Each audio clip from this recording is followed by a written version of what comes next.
Uma noite destas, vindo da cidade para Engenho Novo, encontrei no trem da central um rapaz aqui do bairro, que conheço de vista e de chapéu. Cumprimentou-me, sentou-se ao pé de mim, falou da lua e dos ministros, e acabou recitando-me versos.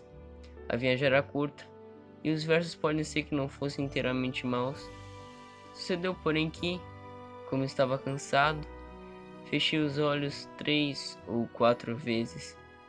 Tanto bastou para que interrompesse a leitura e metesse os versos no bolso. Continue. Já acabei. São muito bonitos. Dormindo é um Dom Casmurro. Seu Dom Casmurro? Eu consulte o dicionário. Casmurro não está aqui no sentido que lhe dão, mas que dispôs vulgo de homem calado e metido consigo. Dom veio por ironia, para atribuir-me fumos de fidalgo.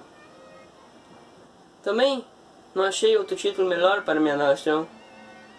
Se não achar outro, daqui até o fim da história, vai esse mesmo. Meu poeta do trem saberá que não lhe guardo rancor. Agora que expliquei o título, passo a escrever o livro. Mas antes, vou explicar os motivos que me coloca a pena na mão. Vivo só, com um criado. A casa que moro é própria.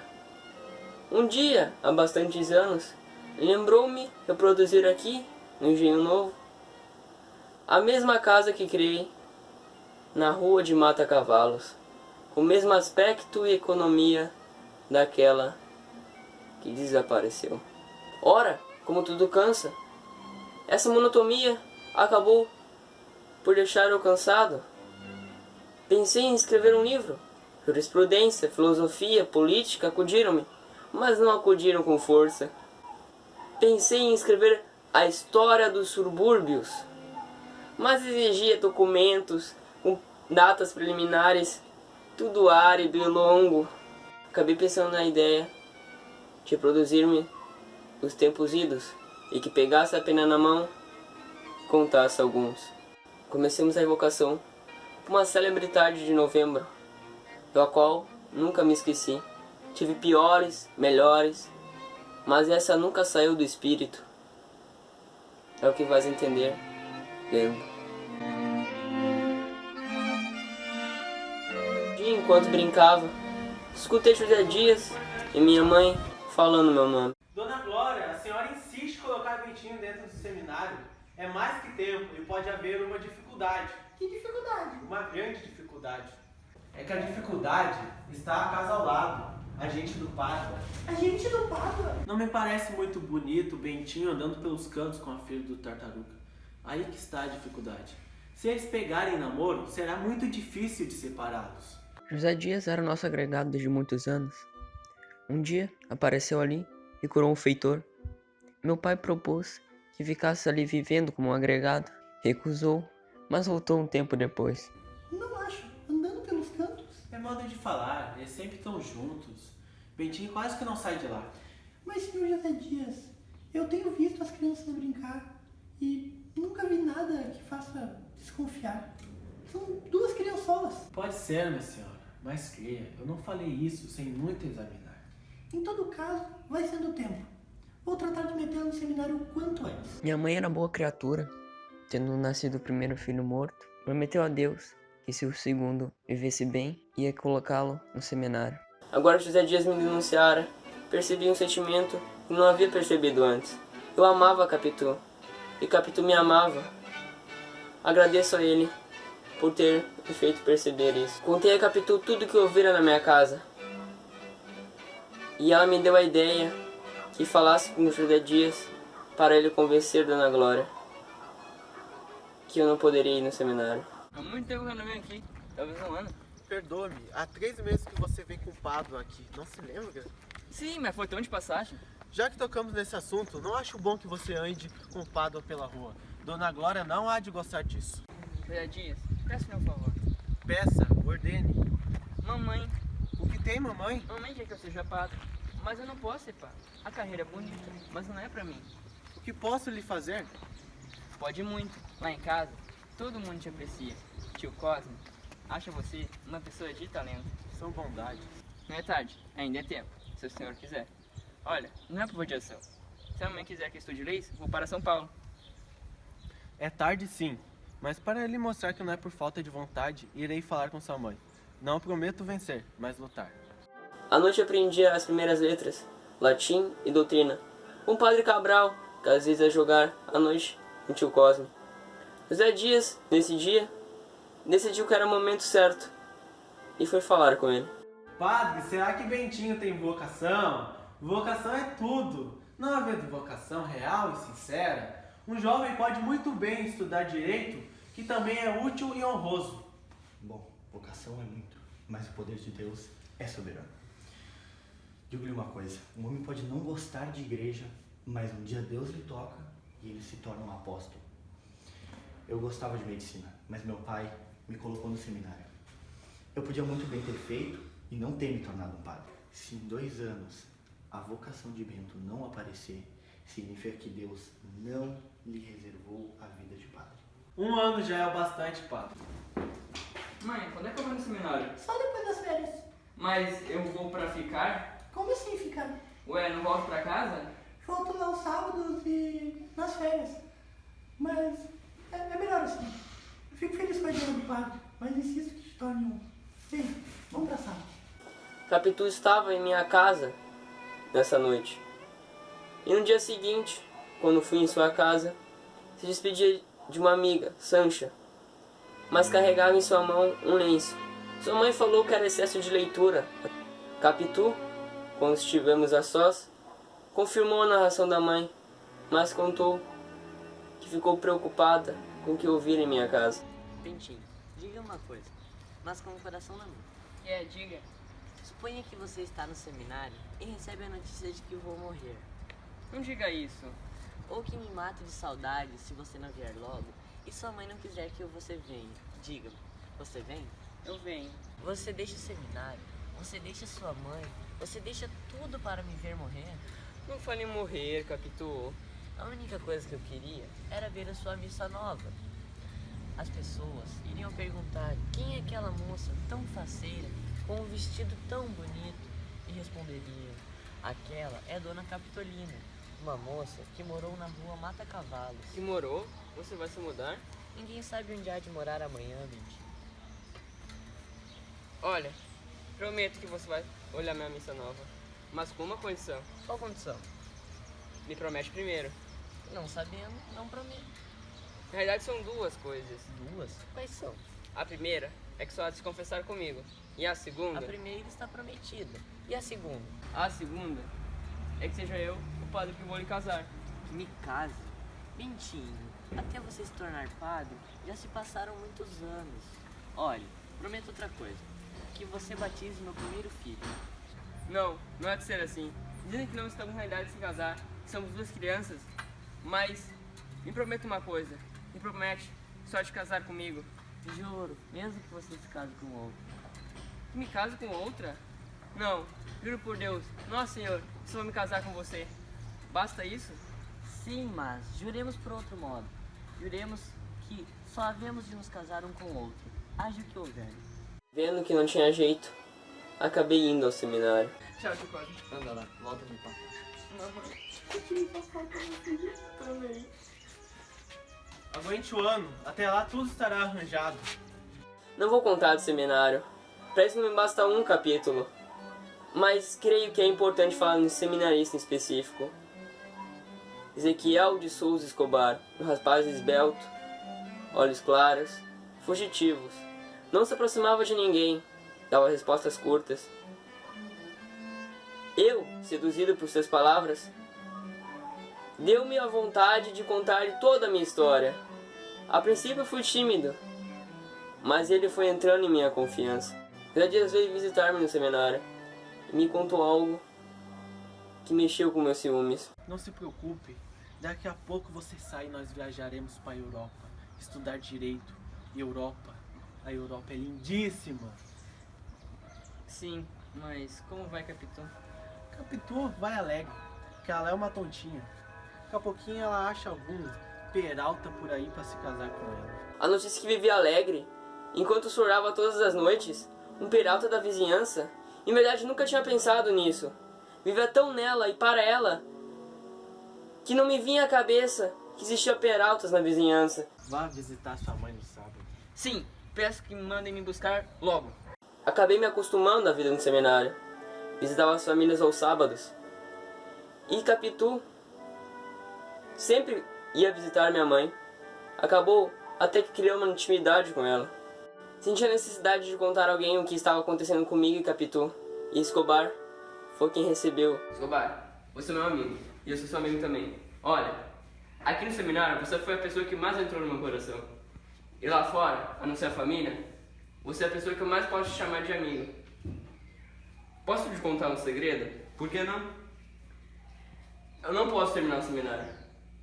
Segredo por segredo, eu também não vou terminar o seminário. Eu tenho um sonho de ser comerciante. Eu sou religioso, mas o meu sonho é ser comerciante. Só isso? O que mais é de ser? Uma pessoa? Não me segurei. Acabei contando tudo que passara com o Capitu e a promessa que minha mãe tinha feito. Bentinho, tive uma ideia. Sua mãe não fez uma promessa de dar um padre ao altar? Por que ela não adota um órfão e põe no seu lugar? Entendo. É isso mesmo. Não acha?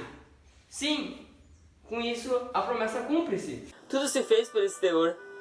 Minha mãe não aceitou muito bem no começo. Padre Cabal foi consultar o bispo. E acabou dando certo. Saí no seminário no fim do ano. Saí do seminário tinha um pouco mais de 17 anos. Passei os 18, os 19, os 20, os 21 e aos 22 era bacharel em direito. Tudo mudaram em volta de mim. Minha mãe resolveu envelhecer. Tio Cosme padecia do coração. José Dias estava cada vez mais velho. A mãe de Capitu falecera e o pai estava nesse caminho. Escobar se tornara comerciante de café. E acredite, se casou com a amiga de Capitu. Voltei para casa, desfazendo a mala. Pensava na felicidade e na glória. Serás feliz, Bentinho? Serás. Será, meu filho? Porque eu sou a favor do casamento de vocês. A prova de veras, mãe? Sim, meu filho, com certeza. Pois vamos ser felizes de uma vez, antes que o leitor acabe morrendo de esperar. O casamento foi em 1865. Eu nos declaro marido e mulher. Podem já. Tudo que faltava era um filho.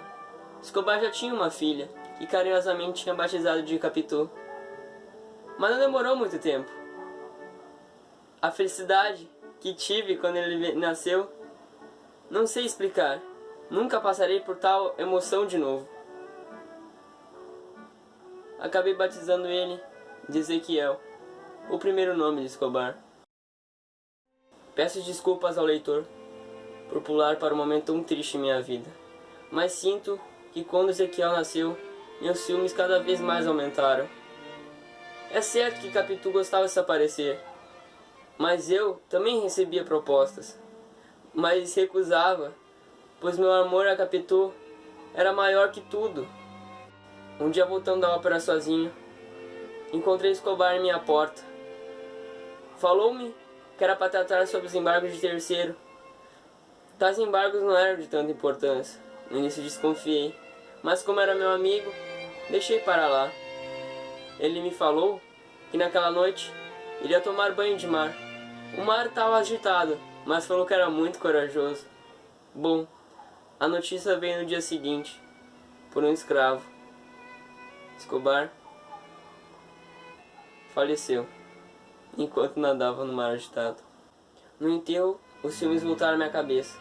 Havia escrito no papel que queria falar, mas os elogios não saíram de minha boca.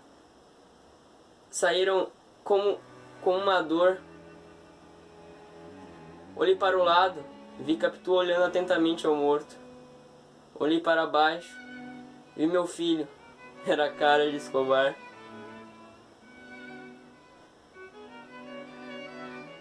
Acabei, depois do enterro, fechado dentro de mim.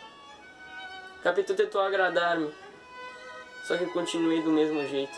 Nem só os olhos, a cara, o corpo iam se apurando com o tempo.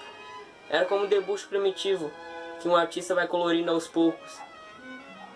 E em pouquinho, Escobar ia ressurgindo do túmulo, vindo-me sentar-se comigo à mesa, mijar-me, receber-me na escada, pedir a bênção de costume.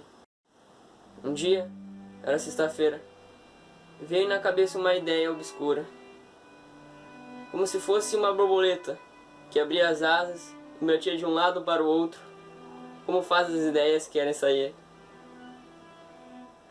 A ideia finalmente saiu. Era noite. Não consegui dormir e acabei saindo à noite mesmo à farmácia para buscar certos medicamentos, cujo nome não falo para que o leitor não tente usar. Esperei o café para pôr o veneno nele.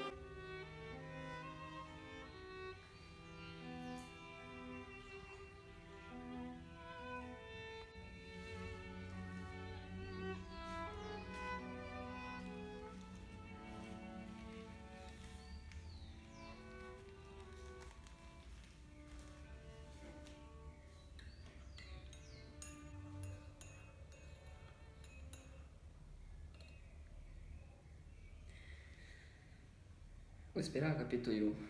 Ezequiel sair pra missa.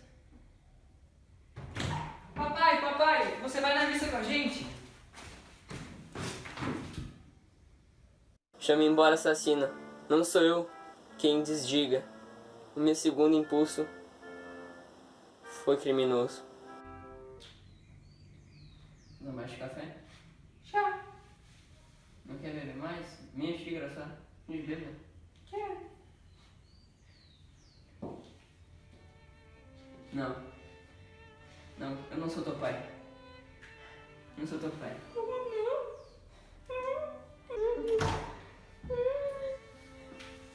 Sai, Ezequiel. Quero falar com seu pai. O que aconteceu? Não há que explicar. Há tudo. Não entendo as tuas lágrimas e nem as de Ezequiel. Não ouviu o que ele disse? Ouvi choro e humor de palavras. Que não é meu filho. Mas da onde você tirou essa ideia, Bentinho? Hein? Fale logo. Despeça-me daqui, mas fale tudo primeiro. Há coisas que não se dizem. Não, Bentinho. Ou conte o resto, ou já vou pedir desde agora a nossa separação. Separação já é coisa decidida. Mas, porém, que a senhora insiste, sei tudo que eu posso falar. Pois até os mortos, nem os defuntos escapam aos seus ciúmes. Mamãe, vamos para a missa. Foi um pouco mais demorado do que de costume. Acabei pensando que eles foram falar com minha mãe, mas não aconteceu.